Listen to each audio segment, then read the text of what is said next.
Hello everyone and welcome back to ICT channel. तो आज की इस वीडियो में हम कवर करेंगे हमारा 15th डे यानी 15वां दिन इंग्लिश स्पीकिंग कोर्स का। और आज की इस वीडियो में हम जानेंगे साइलेंट लेटर्स इन वर्ड्स यानी शब्दों में अनुच्चारित अक्षर। तो इस वीडियो को शुरू करने से पहले चैनल को आप जरूर सब्सक्राइब कर लें और सब्सक्राइब करने के साथ साथ बेल आइकन भी दबाएं, जिससे जब भी चैनल पे वीडियोस अपलोड होंगी आपको उसका इंस्टेंट नोटिफिकेशन मिल जाएगा। तो चलिए लेट्स स्टार्ट। तो अंग्रेजी भाषा में कुछ शब्दों के कुछ अक्षर मूक यानी साइलेंट होते हैं, जिनका उच्चारण पता न होने के कारण भारतीय विद्यार्थियों के लिए एक समस्या बन जाते हैं। यहाँ ऐसे शब्दों को बड़े रोचक ढंग से प्रस्तुत किया गया है। आप अध्ययन और अभ्यास के द्वारा ऐसे शब्दों पर अधिकार यानी मास्टरी प्राप्त कर सकते हैं। तो इंग्लिश लैंग्वेज में कुछ ऐसे वर्ड्स होते हैं जहाँ पे कुछ लेटर्स साइलेंट होते हैं, तो इसमें ही सबसे ज्यादा लोगों को दिक्कत होती है, क्योंकि उन्हें पता नहीं होता है कि उस वर्ड में कौन सा लेटर साइलेंट है।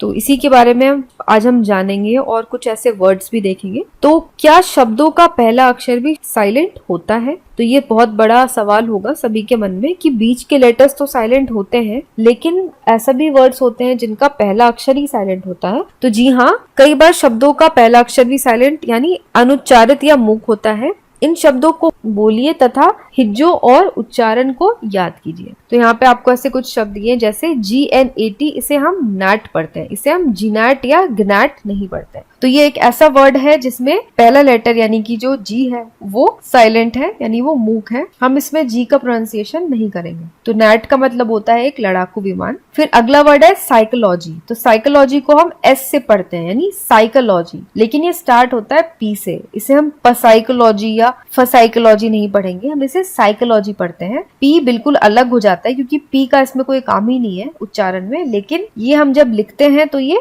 P से स्टार्ट होता है। साइकोलॉजी का मतलब होता है मनोविज्ञान। तो वैसे आपको कुछ और वर्ड्स दिए गए हैं, जैसे ऑनर है, इसमें H साइलेंट होता है। राइट है, इसमें W साइलेंट होता है। आवर में H साइलेंट होता है और नॉलेज में K साइलेंट होता है। निमोनिया में P साइलेंट होता है। निमोनिया अधिकतर लोग सोचते हैं कि निमोनिया N से होता है, NEUMONIA निमोनिया होता है, लेकिन निमोनिया P से स्टार्ट होता है। तो P से स्टार्ट होता है, ये लोगों को नहीं पता होता है क्योंकि P साइलेंट होता है। तो आपने देखा कि इन शब्दों का प्रथम अक्षर का शब्द में उच्चारण नहीं होता है। अब इन शब्दों का उच्चारण कीजिए। कुछ और शब्द जैसे wrong, know, knitting, honest, psalm. अब देखिए कि निटिंग में के और दूसरी टी का उच्चारण नहीं हुआ, बोलने में निटिंग ही आया। इसी प्रकार सैम में P और L दोनों ही साइलेंट है। तो यहाँ पे इस टाइप के वर्ड है, जैसे रॉन्ग में W साइलेंट है, हमने रॉन्ग नहीं बोला, हमने रॉन्ग बोला। तो ऐसा लगता है कि ये R से शुरू होता है, लेकिन एक्चुअली में ये W से स्टार्ट होता है, लेकिन W का उच्चारण में कोई काम ही नहीं है, ये बस लिखने में यूज किया जाता है। वैसे ये है नो। नो में K का कोई काम नहीं है, ऐसा लगता है कि N से स्टार्ट हो रहा है उच्चारण, लेकिन ये स्टार्ट होता है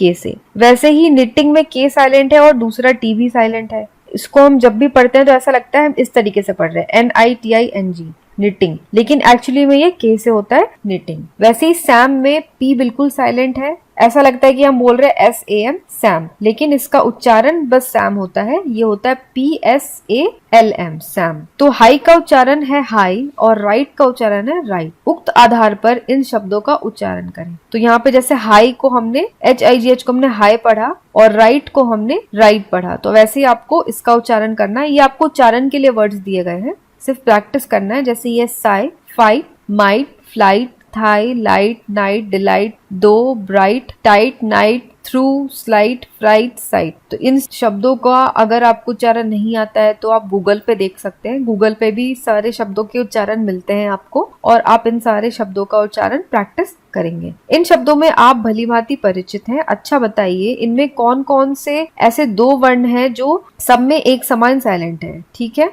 जैसे GH नाइट में K भी अनुच्चारित अर्थात साइलेंट है। तो यहाँ पे इन सारे शब्दों में ऐसे कौन से दो लेटर्स हैं, दो वर्ण हैं जो कि सारे शब्दों में साइलेंट है? तो ये कौन से शब्द है? ये है GH। तो जब आप माइट पढ़ा तो आपने MIT जैसा उच्चारण किया, माइट, तो इसमें GH का कोई काम नहीं था उच्चारण में। फ्लाइट में भी GH का कोई काम नहीं था, तो इन सारे शब्दों में GH साइलेंट था। अब बात करते हैं दूसरे शब्दों की। तो अब नीचे दिए गए शब्दों की तालिका में देखिए कौन कौन से वर्ण अनुच्चरित हैं। फिर इन शब्दों व स्पेलिंग्स को याद कीजिए और लिखकर उनका अभ्यास कीजिए। तो यहाँ पे आपको कुछ और शब्द दिए गए हैं जिसमें अलग अलग लेटर्स जो है वो साइलेंट है। आप इनको पहले पढ़िए, फिर उसको याद कीजिए स्पेलिंग को, और फिर लिख करके आप उसका अभ्यास करेंगे। इन सारे शब्दों को आपको पढ़ के और लिख करके अभ्यास करना है। तो जैसे कोम्ब है, कोम्ब में बी साइलेंट है, हम इसे पढ़ते हैं कोम्ब, हम इसे कोम्ब नहीं बोलते हैं। फिर है लैम्ब, लैम्ब में को हम लैम्ब पढ़ते हैं, लैम्ब नहीं पढ़ते हैं। थम को हम थम पढ़ते हैं, थम्ब नहीं पढ़ते हैं। तो इन सारे शब्दों में बी साइलेंट है। वैसे इन सारे शब्दों में सी साइलेंट है, इनमें जी साइलेंट है, इनमें एच साइलेंट है और इनमें के साइलेंट है, इनमें एल साइलेंट है। ये सारे आपको पढ़ने हैं, स्पेलिंग याद करने हैं और लिखने हैं, तभी आप इन सबका करेक्ट उच्चारण, करेक्ट प्रोनाउंसिएशन आपको याद हो पाएगा। इनमें एन साइलेंट है, टी साइलेंट है, इनमें यू साइलेंट है, इसमें डब्ल्यू साइलेंट है। तो ये सब आप प्रैक्टिस करेंगे खुद से। और अब जरा नीचे दिए गए अंग्रेजी शब्दों का उच्चारण करके अपना मनोरंजन कीजिए और पता लगाइए कि कौन से अक्षर अनुच्चारित हैं। तो अब यहाँ पे आपको कुछ वर्ड्स और दिए गए हैं, तो आप पहले इसका उच्चारण करके देखिए। जैसे आप नॉर्मल उच्चारण करते हैं, आपके हिसाब से क्या होना चाहिए वो आप करेंगे। उसके बाद हम देखेंगे कि इसमें कौन कौन से साइलेंट है। अब जैसे ये है वर्ड, इसको जनरली लोग बोलते हैं अस्थमा। फिर ये है, इसको बोलेंगे आप हेयर, इसे बोलेंगे आप आइसलैंड, इसे बोलेंगे आप डाउट, इसे आप बोल सकते हैं रियन, इसे आप बोल सकते हैं रैपर, इसे आप बोल सकते हैं वेडनेसडे। लेकिन ये सारे ही उच्चारण गलत है। एक्चुअली में क्या होता है, इसे अस्थमा को हम अस्थमा नहीं बोलते इंग्लिश में, हम इसे बोलते हैं एस्मा। इसे हम हेयर नहीं बोलते, इसे हम बोलते हैं एयर, क्योंकि इसमें एच साइलेंट है और अस्थमा में टीएच साइलेंट है, तो ये एस्मा हो गया। फिर आइसलैंड नहीं बोलते, आईलैंड बोलते हैं हम, क्योंकि इसमें आई साइलेंट है, तो हम बोलेंगे आईलैंड। इस वर्ड में डाउट में बी साइलेंट है, तो इसे हम डाउट बोलते हैं। इसे हम रेन बोलते हैं, हम इसे रेयन नहीं बोलते हैं, क्योंकि इसमें जी साइलेंट है। अब इसको हम रैपर नहीं बोलते हैं, क्योंकि इसमें डब्ल्यू साइलेंट है, हम इसे बोलते हैं रैपर। और ये सबसे कॉमन मिस्टेक जो लोग करते हैं, वेडनेसडे बोलते हैं, लेकिन वेडनेसडे नहीं होता है, क्योंकि वेडनेसडे में डी साइलेंट होता है और एक्चुअली में इसे हम बोलते हैं वेंसडे। तो वेडनेसडे करेक्ट प्रोनाउंसिएशन नहीं है, करेक्ट प्रोनाउंसिएशन है वेंसडे। तो आप क्या करेंगे, डिक्शनरी में आप ऐसे ही दूसरे शब्द ढूंढिए और उसका अभ्यास कीजिए, क्योंकि ऐसे बहुत सारे शब्द मिलेंगे आपको डिक्शनरी में जो आपको देखने में तो लगेगा कि प्रोनाउंसिएशन ये होना चाहिए, लेकिन एक्चुअली में उसका प्रोनाउंसिएशन जो उच्चारण है वो बिल्कुल डिफरेंट होता है। तो चलिए, ये थी हमारी आज की वीडियो जो यहाँ पे अब समाप्त होती है। आई होप कि आपको आज की वीडियो पसंद आई हो, और अगर वीडियो अच्छी लगी तो जाते जाते आप लाइक बटन को जरूर दबाएं और इस वीडियो को आप अपने फ्रेंड्स और फैमिली के साथ भी जरूर शेयर करें। तो आज के लिए बस इतना ही। मैं मिलूंगी आपको 16th डे सेशन के साथ। तब तक के लिए take care and have a nice day.